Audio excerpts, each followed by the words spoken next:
Azab nih bagi Zionis, pengemudi Israel salah masuk ke wilayah Palestina, mobilnya dibakar massa.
Seorang pengemudi Israel salah jalur dan memasuki kota Kalandia di Palestina, yang terletak di antara Yerusalem dan Ramallah, di tepi barat pada Sabtu. Sopir tersebut kemudian diserang massa setempat dan mobilnya dibakar.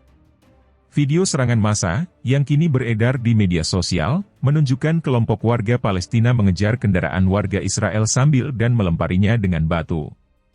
Sopir pria tersebut berusaha melarikan diri namun akhirnya kehilangan kendali, menabrak pembatas beton di dekat pos pemeriksaan militer, menurut laporan Times of Israel, Minggu. Pria itu dilaporkan menderita luka ringan sebelum diselamatkan dan diangkut ke rumah sakit Shaar Zedek di Yerusalem. Video lainnya menunjukkan mobil tersebut dibakar oleh massa Palestina.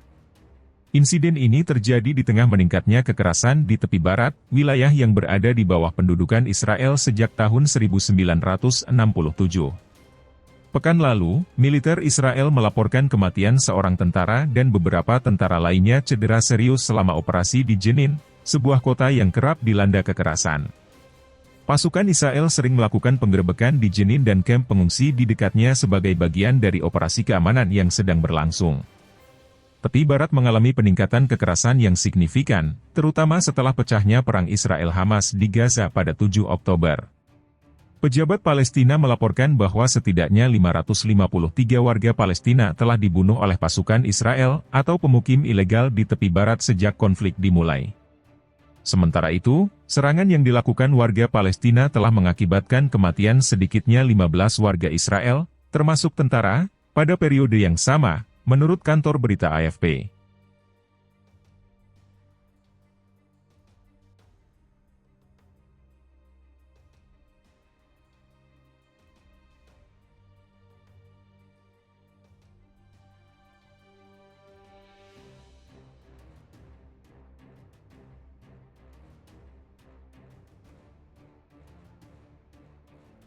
Tak mau lagi habisi warga-warga tak berdosa, pilih dihukum.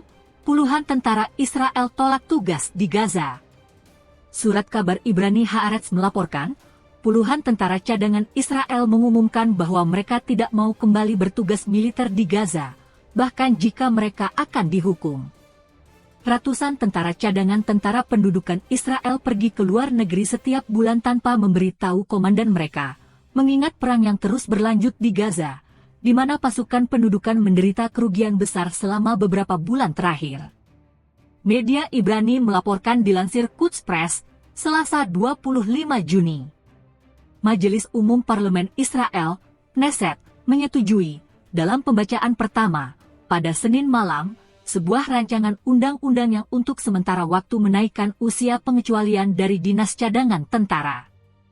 Surat kabar Haaretz mengindikasikan bahwa rancangan undang-undang tersebut bertujuan mencegah pemecatan tentara cadangan yang mendekati usia pengecualian dan yang saat ini berpartisipasi dalam pertempuran. Rancangan undang-undang tersebut menetapkan bahwa prajurit cadangan akan bertugas hingga usia 41 tahun, bukan 40 tahun yang berlaku saat ini, dan bahwa perwira cadangan akan bertugas hingga usia 46 tahun, bukan 45 tahun. Undang-undang tersebut juga menetapkan peningkatan usia pengecualian dalam beberapa profesi atau pekerjaan yang ditentukan oleh keputusan Menteri Pertahanan di Korps Cadangan menjadi 50 tahun, bukan 49 tahun, termasuk dokter tempur, para medis, dan teknisi, menurut sumber yang sama. RUU tersebut memerlukan pemungutan suara dalam 3 kali pembacaan untuk menjadi undang-undang yang efektif, dan jika hal itu terjadi, maka masa berlaku undang-undang sementara tersebut akan diperpanjang untuk jangka waktu 3 bulan hingga 30 September 2024. Menurut situs Ibrani Calcalist, Menteri Komunikasi Israel Shlomo Karhi mempresentasikan rancangan undang-undang tersebut atas nama Menteri Pertahanan Yoav Gallant, yang saat ini sedang mengunjungi Washington. Karhi mengatakan bahwa mengingat mobilisasi darurat dan kontribusi signifikan tentara cadangan Israel dalam upaya tempur, demobilisasi ribuan tentara cadangan dalam peran tempur dan dukungan tempur dapat menyebabkan kerugian besar terhadap efisiensi operasional dan kemampuan tempur tentara. Menurut data tentara pendudukan Israel yang diumumkan pada Ahad malam, jumlah korban tewas di jalur Gaza mencapai 665 tentara dan perwira sejak awal perang pada 7 Oktober, termasuk 313 orang tewas sejak awal perang darat yang pecah pada 27 Oktober. Data juga menunjukkan bahwa 3.894 tentara dan perwira terluka sejak awal perang, termasuk 1.977 tentara dalam pertempuran darat.